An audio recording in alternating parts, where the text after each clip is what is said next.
Good afternoon. I hope everybody had a great Thanksgiving. Oh, Amanda, I love your hair. So, or your hat. You tricked me. So, look, as we start today, and we're almost in December, whoever feels like they get burnt out? Some, some of you are not going to raise your hand. I know all of us do. You're not alone in saying this. So I want to share something with all of you to start our conversation today called a digital detox.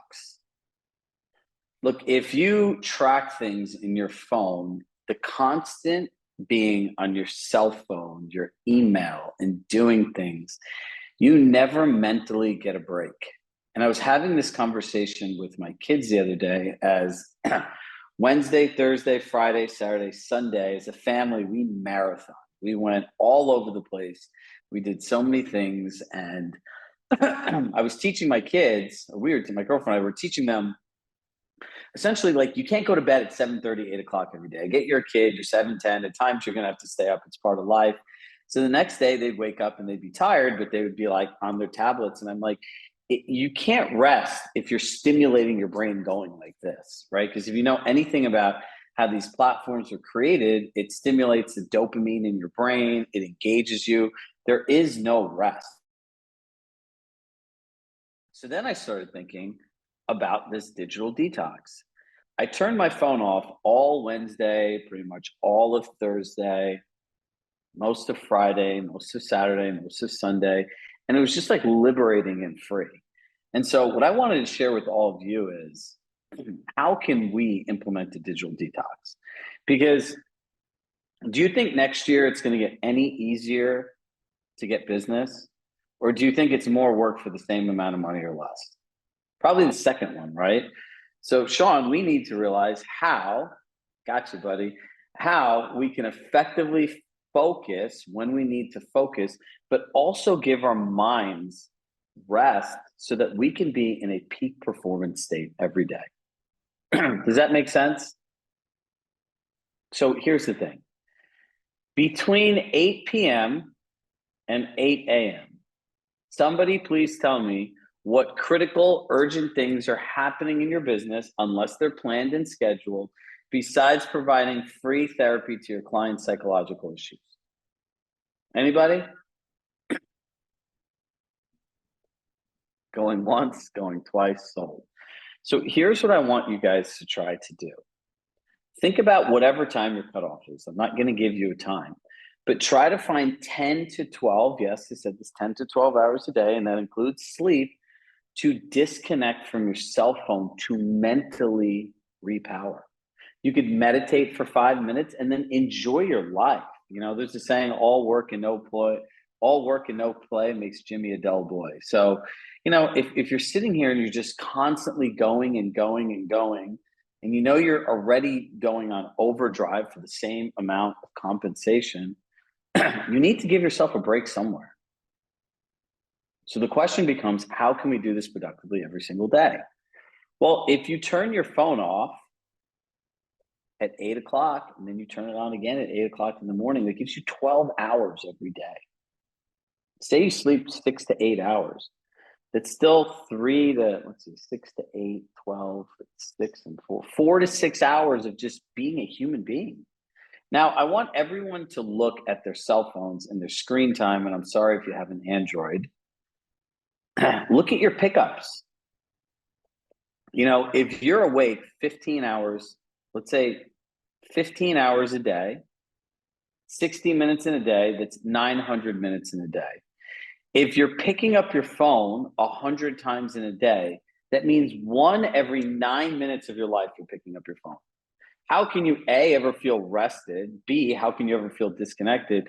And C, how the hell are you ever going to be productive if you can't at least take 30-minute time blocks at a time to focus on one activity? See, we need to master our habits for next year. I want everyone to be more strategic with their time and their mind and their energy and what they choose to focus on.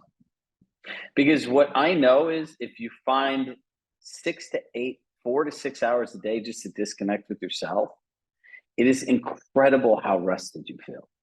Does anyone do this now? One. All right, I'm going to unmute you. Hold the gear. Hey, everybody. So, what time do you disconnect? Can you hear me? Yeah, we're good. No echo. Perfect. Thank you. Hi, everybody.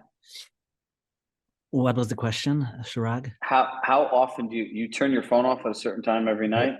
I do. I'm out 10 p.m. I'm not looking at my phone, and I sleep. I wake up at 6, so that's my time, and I go to bed at midnight. I probably could do a little better. And the funny thing, thank you for unmuting me, because I was just showing the team something very interesting. This little timer that I bought, this analog thing, very easy to set up. And I just put it on the, on the press play, and then just put my phone on airplane mode and do something that I need to do for 10, 15 minutes. That's how I kind of time block better now. Where'd you get that? That's awesome. I It's on want one. Amazon. Does anyone It's else on want one? Amazon, and it's like $15, and it looks nice. It's like Apple, very sleek. And Sean told me that this is called Pomodoro technique, right? Something Pomodoro. So yeah, a little tool. So how do you find your productivity is increased, both like in your mental space by taking a digital detox and like during your workday when you're actually implementing this Pomodoro technique? 100% better. I meditate daily now, and at first I thought, like, I don't have time to 20 minutes meditate, but then I realized that my time then becomes slower. I mean, stretches a little differently. I have more control. I'm calmer, and that 20 minute of meditation transfers to so much productivity later. I'm calmer and cleaner, and everything is just better. So yeah, I try to find those things. I had a very hard time relaxing for months. Like, I didn't know how to relax. I only watched 10 minutes of TV, and I didn't know how. And now I'm really working on just finding some me time.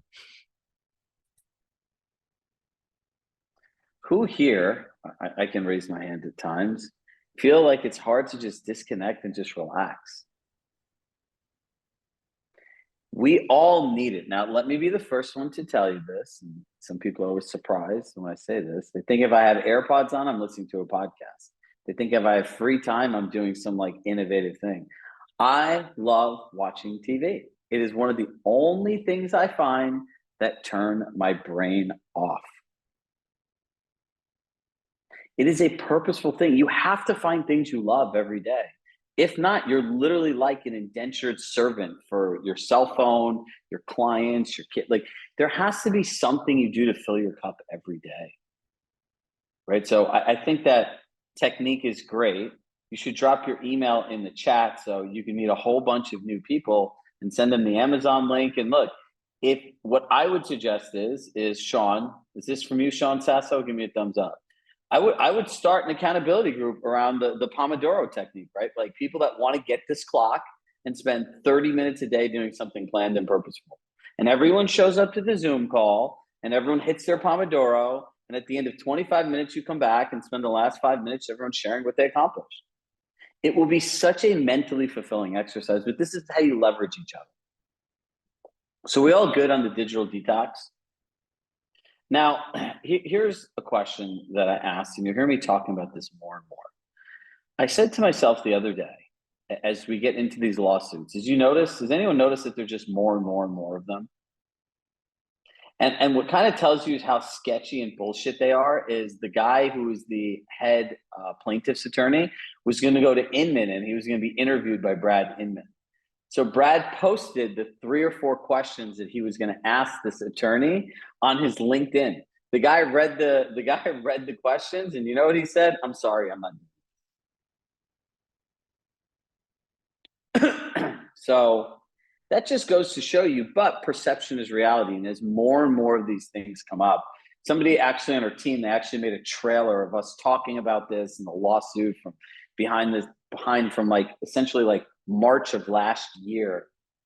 they could find. So like 18 months, right? 19, something like that.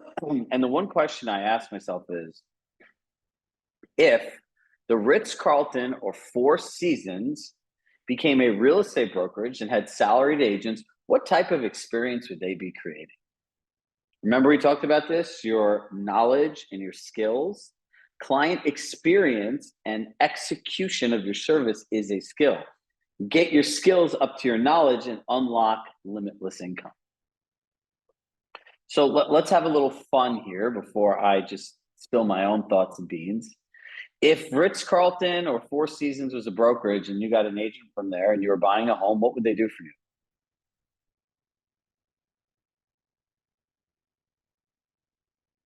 Jody, I see you want to say something. Provide a lot of gifts, a lot of kind of perks and service. Gifts and perks. And come So in a gifts. uniform. Say that again. Come in a uniform of some kind. They would have a certain dress code. Mhm. They would offer little gifts and perks and little things based on knowing all your personal preferences, right? Anything else you can think of? Be very welcoming. Know before you stepped into the door, a little bit about you. Attention to detail. Mm-hmm. Do they ever really miss details at these places when you go? I mean, I think they try not to. Yeah, for the most part, they don't. It's pretty. I keep going back to when I went to the Ritz-Carlton in Maldives. I had those mangoes there every single day. Mm-hmm. And I remember the person who was our butler for like the 10 days we were there, we're literally between the butler and the yoga teacher. We were legitimately sad when we left. And if I didn't have kids, I can wholeheartedly say this, I would have never left. And I remember I still messaged a guy, wishing him a happy Thanksgiving. I still stay in touch. And the guy literally wrote to me, "Don't worry, Mr. Shah, when you come back, we'll have your favorite mangoes there for you right when you get to the room." I was like, how does this guy remember this? This was like 3.5 months ago. But that service, those little details that you feel seen, heard, and known. So my question is this. Thank you, Jody. My question is this. How are we filling that gap? Like, I look at it, if the Ritz-Carlton and Four Seasons was a broker, they'd say, "Hey, Cherish, while we're looking at properties, what are your favorite beverages, right? Debbie, what are your favorite snacks? Oh, I noticed you have 2 kids with you today. Are they going to be showing with you? What are their favorite snacks? And would you like us to provide iPads so they have something to do in the house while you're looking around, or you don't give your kids iPads?" They'd be showing up with they would have like the most curated, detailed, made you feel good email confirming your showings. There'd be digital show sheets attached telling you not to worry. There'd be an extra large iPad with internet on it with everything preloaded on there, right? Whether it be the show sheets or a collection that has just their properties in there so you could leave notes. They'd send you a follow-up email that documented all your questions, all your feedback, and everything into one place so it's easy to do. They'd outline when they're going to get you all the responses to your questions by, confirm if that time frame works for you, see if you needed anything additional. They'd be documenting every conversation, every important detail, everything that you shared that you liked into their CRM, right? True or false, can we all do this right now if we really wanted to? Yeah. Now, here's the challenge. How the hell do we program our brain to start thinking this way? So this is a mixture of sales, systems, and customer service. The reason that it's so challenging for people to make training around this is you have to do all 3. And it's essentially somebody who does sales is one type of person. Somebody who's a systems architect is a second type of person. And somebody who specializes in high-end hospitality customer service is a different type of person. And they wonder why real estate agents get paid the compensation they do, because they do 9 different jobs that normally in a corporate environment take 9 different people. So I want us to start focusing and thinking about this. Because the one thing these lawsuits are going to do is create massive opportunities for the people that choose to make the shift. So what's the first shift you need to make? Number 1, you need to have a better relationship with your cell phone. because it's all of that time that you spend there that you don't need to spend that's going to create the time for you to implement this new system. Number two, your word for your service next year should be a phrase: unreasonable hospitality. I want all of us to get in the mindset that we're now a hospitality business. That's essentially what we do. Now think about this. If I had to buy a home and I had to guarantee a buyer's compensation for $1 million house, $20,000 to $30,000, and I did not have that cash in my bank, or I did not want to pay that money out of my savings account, and a realtor couldn't guarantee that they're going to get any of that money from a person, is that a contract I could sign? Yes or no? No. So I don't have the money, nor do I want to spend the money, right? Can an agent say, well, we could try to get everything else, but if the seller doesn't want to pay in this new world, what are you going to do? So you have to understand, have to. A real estate agent is the most expensive luxury service a person will invest in during their lifetime. It's a luxury service. Remember when short sales used to happen for people that have been here for 10, 15 plus years? Some people had to sell their house on their own just because they didn't have any broker's commission. They didn't realize with short sales, you go meet these people and you go on listing points. Like, we could sell your home short and I could get the bank to pay your broker's compensation and all your fees. And they're like, really, sign me up. Anyone ever do that with short sales? Dumb. When I got into real estate in 2006, that was the game. I've negotiated hundreds of short sales with the bank. So these are the types of things that people think about, right? So now here's the question I want you to ask yourself now. How do people experience you? Write that down. How do people experience you? Like when you're working with clients, how do people experience you? Now, who wants to be a volunteer? I'll use myself as an example, good, bad, and different. I'm going to ask you, how do you experience me? I'll share with you what's the experience I'm trying to create. And the goal is to have a gap analysis. So I'll give you an example. I spoke to, let's see, what's this gentleman's name from this morning? I don't remember his last name. I spoke to Andrew Nugent. Andrew's in DC. Andrew, if you're here, you can just drop a yes in the chat. And so we were asking him, just like I've spoken to many of you, like, what's your experience been? Essentially what I'm trying to say is, how do you experience it? What's worked well, what's not worked well? And based on his experience, he said, you offer a lot of valuable information, but it would be better if someone just told me the right things to go to based on me, right? So what's the gap? How do we curate his experience more to his goals, his learning style, his past experiences, and where he wants to focus on his business, right? And then so in doing this, one, we've identified this gap through pattern awareness, recognition, and implementation a while back, but you don't want to be left to your own thoughts. You actually want to understand from other people's perspective. So what is the solution? We built a navigator where everyone gets an assessment, and then based on their goals, their learning style, their past experiences, where they want to focus, we only assign the things that make sense to them. So the question is, how do you experience me? Who would like to share? Anybody? Brad, I've heard from you. Let me pick on someone who I don't normally talk to. Michelle Morgan, you're on my screen.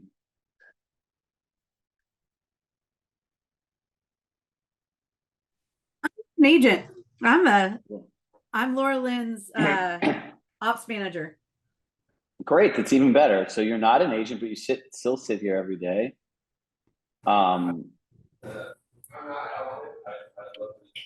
The question is how do you experience me? Me, but I mean, how do you experience our team? I guess would be a better question. The question is you show up to these sessions. What's your experience? Like, is it good? Is it bad? Oh, experiencing helpful? you. Oh, okay. I thought you were experiencing me. I think it's incredible. I think that what like our takeaways usually is that you're engaged and you're present for us the same way that we want to be present for our clients. I think that's a lot of pressure experiencing you. I think that you're knowledgeable, and so it helps to support our knowledge for our clients. So she's saying that I'm knowledgeable, that I'm present, that she finds that it's easy to connect with, that it's a value add, right? So if I ask, how do I want people to experience me? One, the most important thing, I want you to know that I care about you as people, not just in business. I want you to experience that this is a great community and it's a place you could lean in and meet other people like you. I wanted that you know that we're here to provide you actionable things that you can do to grow your business and make your life better, right? We want you to come here and experience happiness, right? Like, we don't want to be here doom and gloom and talk at people and everything else. That's the experience of how we want people to experience us, right? So thank you. Now, how do you want your clients to experience you? How you want people to experience you, and then understanding the service you provide, that's where the gap is. You want your clients to feel that you're organized, that you're detail oriented, that you're a great listener, that you know the market, that you're 3 steps ahead of them. You know, what success looks like in unreasonable hospitality is they can share with their friend that I literally did not have to do anything. I've worked with Laura Lynn and she was 3 steps ahead of me. All I had to do was answer her questions and everything was curated for me. Can we all work on this mindset shift? Look, this is what it's like working to mastery, right? So if I was looking at my pitch and that's where I was focused on for Q1, how would I want people to experience me on the pitch?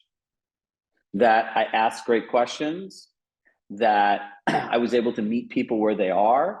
I was able to collect certain information that I could curate the experience to them, that the information of how we were going to partner together was clear, concise, and quantifiable. How do people experience you?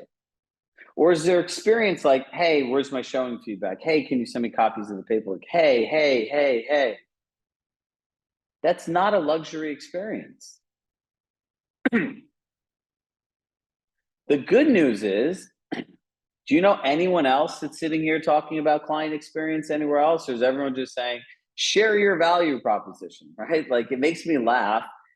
I have a great idea. Let's take an entire conversation and let's talk about all the things we could do for somebody when somebody looking to move is trying to figure out, like, where do I get to a next place? How do I navigate this market? How do I make this sense for my life? Is this going to be comfortable, right? And we spend the entire time talking about ourselves. It's a definition of a used car sales. And the guy that said to me one time, I don't even want to give it to you at this price. Please find anyone else and I'll buy a car. Here are all the things I do for you. Great, but that's overwhelming. Could you imagine us listing out all the things we do for you? All of you have said that there's all this stuff and it's too much stuff and I just want the stuff that works for me, right? Isn't that what every person wants? So your clients want the same thing. Great, Chirag, you offer all this stuff, but how does it work for me? How does the Compass Advantage work for you?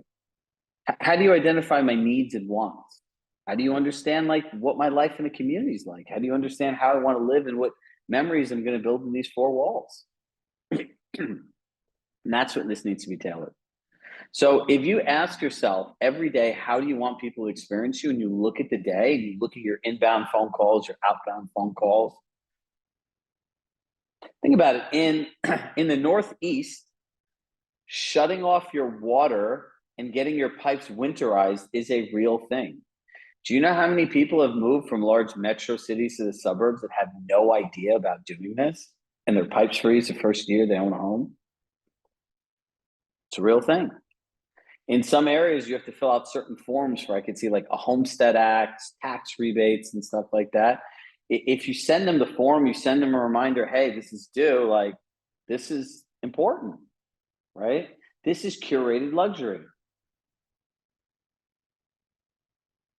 Book club discussion, great. We just started people that want to do a book club. Brad, I think you just found your next accountability group. Someone told me today that they joined a fantasy football group, and as a result, they've gotten tons of referrals because they're able to build relationships with people that are hyper-focused around one area.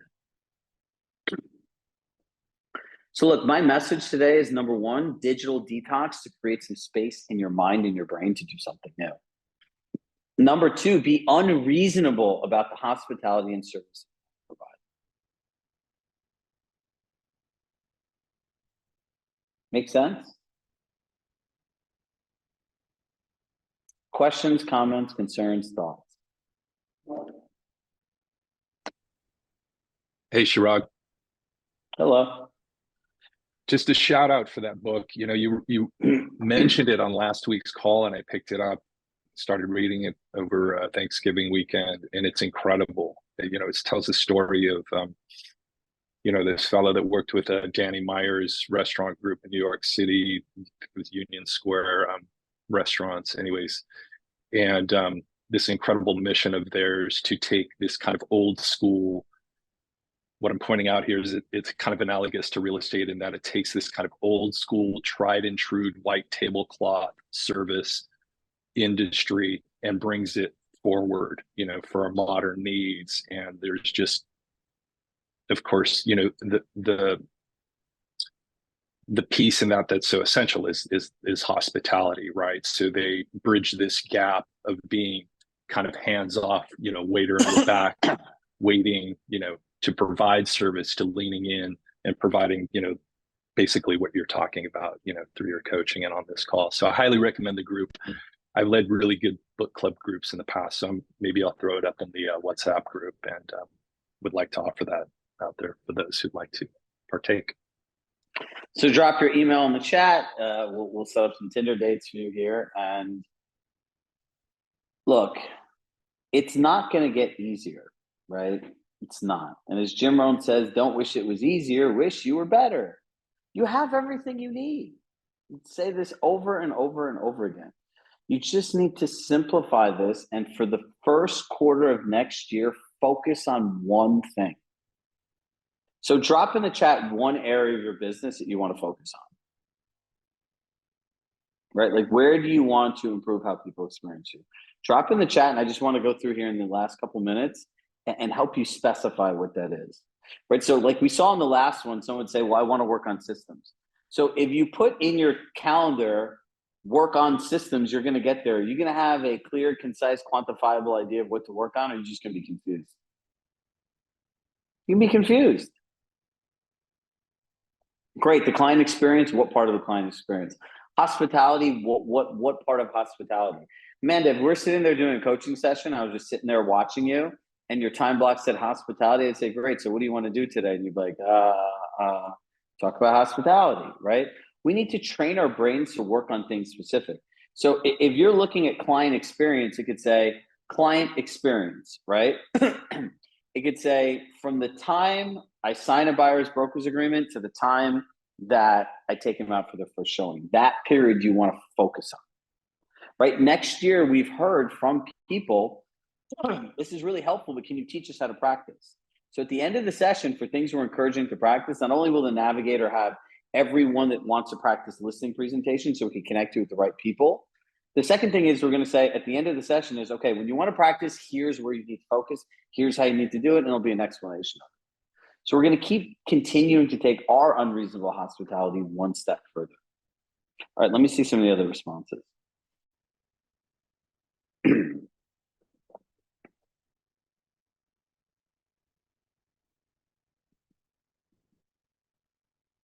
Okay, Chelsea, targeted marketing across multiple platforms for more seller leads, right? So I would say work on seller leads system, right? From there, I would outline one platform that you're going to do, or if you plan on just repurposing content, how it shows up on each platform and how it's unique. So you have an actual plan. Because if you just write multi-purposing, where'd this go? Targeted marketing across multiple platforms, and you block 30 minutes for this, by the time you get into the 30 minutes, you're like multiple platforms, lead, it's going to be overwhelming, right? You want to focus on the activity versus the outcome, and generally on one area. So at the end, you feel good about it. So what does that look like? Because right now I am overwhelmed. So I'm just focusing on digital ads, but I also want to make those consistent with what I'm farming, you know, all the different other platforms, social media. So digital ads, I would run, if I was an agent, I'd be running different digital ads every month for my entire past client and sphere base. You could do this through your Compass CRM. Then I would look at those same houses that you're sending mailers to and look at the ads. And setting up that basic system is easy, right? Mhm. And then layer on one more platform you want to add your information to. Get that working, test it, measure it, tweak it, and then go to the next one. It's about simplicity. It's about completing the block. Think about it. Imagine we didn't finish the foundation. We started just putting the house on top of it. The whole thing would break. And the carpenters that are building would always be worried about the foundation breaking, so they'd never do their job confidently. Denise, lead generation, not in your sphere. I would start doing, so people that want cold leads, like just do an event that's really cool, good alcohol, good food, good music is the perfect recipe to enjoy any group of people. And I would just tell them to do an invite a friend. You could do an 8-person dinner where 4 people invite 4 friends and you do something really nice and curated. The whole goal is to meet people and get them to network with each other. So you find 4 people that would normally like to meet each other in a business setting or share similar hobbies. Tell them each to invite a friend and get them to connect with each other. You win. But I would be growing my cold leads through events versus like just buying online leads from another platform. Make sense? All right, I'm a couple minutes over. I have a back to basics. We have a client event playbook at 2:30. If you want to show some love and come, it's never bad to hear about client events again. I'd love to see you there. We have our buyer's agents training that's on your national calendar for Wednesday. Come and join us. I'll be live role playing the buyer consultation with Gretchen Cole. It'd be pretty cool since no one's actually done that. And focus on a digital detox. So tomorrow, I'd love to hear how you guys disconnected today. As always, with love in my heart, I love you all, and I'll see you all tomorrow. And have a great rest of your day. Bye, everybody.